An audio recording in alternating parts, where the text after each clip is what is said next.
നട്ടുച്ച നേരത്ത് കിണറിൻ്റെ തീരത്ത് വെള്ളത്തിനായി ഞാൻ കാത്തിരിപ്പു നാരി, ഒരു പാത്രം ദാഹജലം നീ എനിക്കു നൽകൂ.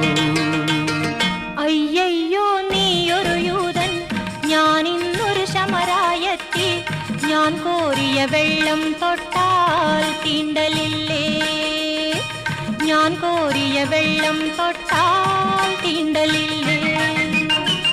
അറിയുന്നില്ലേതും നീ എന്നോട് നീ ചോദിച്ചാൽ ജീവന്റെ ജലം കോരിത്തരുമല്ലോ ഞാൻ, ജീവന്റെ ജലം കോരിത്തരുമല്ലോ ഞാൻ.